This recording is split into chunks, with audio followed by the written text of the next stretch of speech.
자, 트럼프 대통령 국가별로뿐 아니라 이 개별 품목에 대해서 이미 관세를 매기기 시작하지 않았습니까? 자동차, 철강 같은 품목인데 자, 이들 품목 우리나라에도 상당한 타격이 예상되죠? 네, 우리나라가 자동차 수출 중에 절반이 미국으로 가고 있고요. 철강 같은 경우는 이미 트럼프 일기 때 쿼터 제로 해서 그 이전 3개년도의 평균치의 70%만 수출을 하기로 이미 쿼터 제로 묶여 있는 상황입니다. 이 상황에서 사실 자동차랑 철강이 또 묶여 있는 부분이 있는데 뭐냐면 미국에서 만드는 우리나라산 자동차들이 철강을 대부분 우리나라 강판을 우리나라에서 가져다 씁니다. 왜냐하면 미국 내에서 이 품질을 맞추거나 뭐 원가를 맞출 수 있는 데가 별로 없거든요. 그렇죠. 그런 측면에서는 철강 관세가 들어가면 자동차 산업에 대해서도 사실 원가 상승 압력이 생길 수밖에 없고요. 그럼 이 피해가 서로 얽히면서 사실 굉장히 큰 우리나라 기업들의 피해, 손해가 생길 가능성이 큽니다. 일단 이 멕시코와 캐나다에 고율의 관세가 부과된다는 것은 멕시코와 캐나다에 진출해 있는 우리 기업들한테도 피해가 시작됐다는 뜻이잖아요. 네, 맞습니다.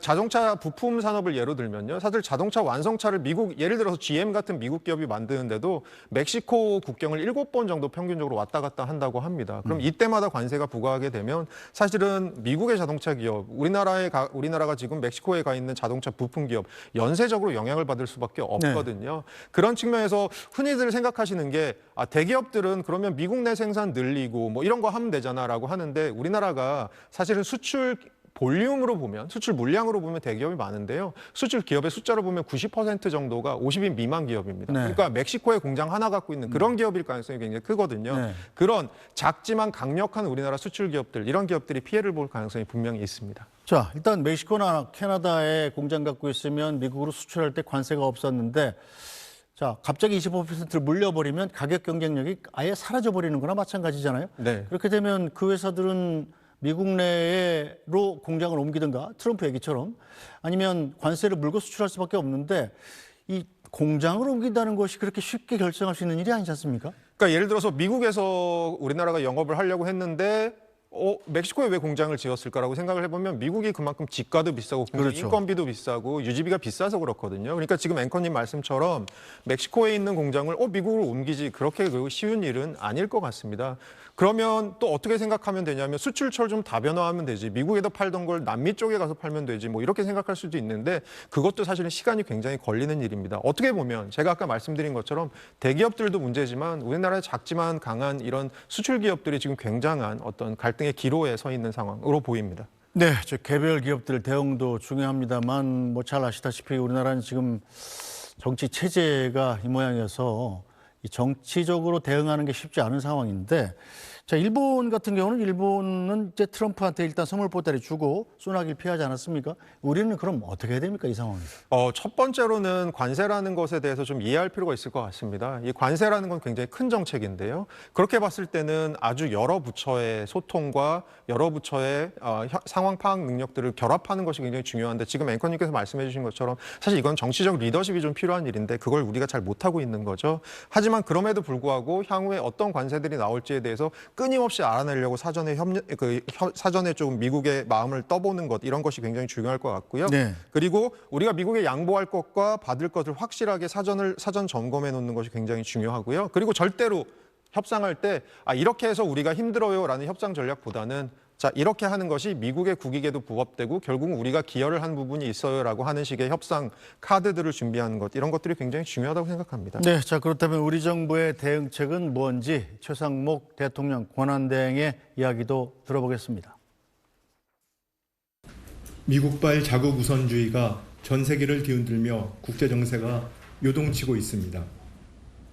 저는 지난 금요일 베센트 미 재무장관과 화상 면담을 통해 굳건한 한미동맹을 확인하고 경제, 통상, 안보, 금융, 협력 방안과 함께 우리의 요청사항을 확실히 전달하였습니다. 산업부 장관은 지난주 러트닝 미 상무부 장관 등과 만나 조선, 첨단산업 등 전략산업 협력 강화 방안을 협의하고 관세 면제 요청을 하였습니다. 한미양국은 관세 조치 논의와 조선 협력 강화 등을 위한 실무협의체를 가동하기로 합의하였습니다. 네, 일단 우리 정부도 국장급 실무진을 꾸리고 협의체를 꾸려서 이 대응에 나섰다고 하던데, 자, 우리 입장에서 가장 중요한 분야는, 시급한 분야는 뭘까요?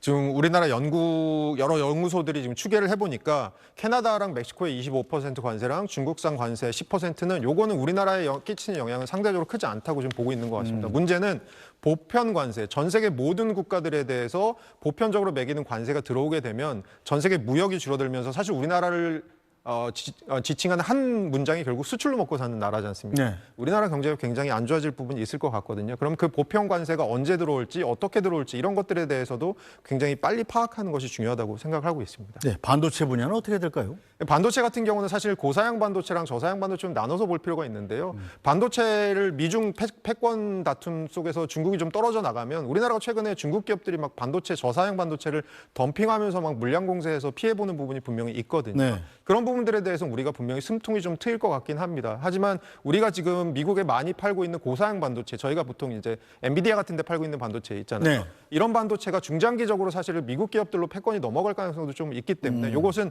득과 실을 좀 따져봐야 될 문제인 것 같습니다. 네, 자, 트럼프가 시작한 글로벌 관세 전쟁 여파로 미국 증시도 출렁이고 또 비트코인 값도 출렁이더라고요. 자, 이 트럼프발 관세 전쟁이 앞으로 세계 경제에 미치게 될 영향은 어떻게 예상하십니까? 저는 올해 상반기가 제일 힘들 거라고 생각하고요. 내년에는 중간 선거가 있습니다. 중간 선거는 정권 심판 선거고요. 네. 트럼프 정책들의 효과가들이 이제 안 좋은 효과들이 나오기 시작하면 분명히 여론은 안 좋아질 겁니다. 그러면 초반에 올해 초반부를 잘 버틸 수 있는 그리고 올해 후반부를 잘 이겨낼 수 있는 올해의 전략 우리나라가 잘 수립하는 것이 굉장히 중요하다고 생각합니다. 알겠습니다. 자, 오늘 말씀 여기까지 듣죠. 서강대 허준영 교수였습니다. 말씀 잘 들었습니다. 네, 뉴스 브리핑은 오늘 여기서 모두 마치겠습니다. 저희는 내일 다시 찾아뵙겠습니다. 고맙습니다.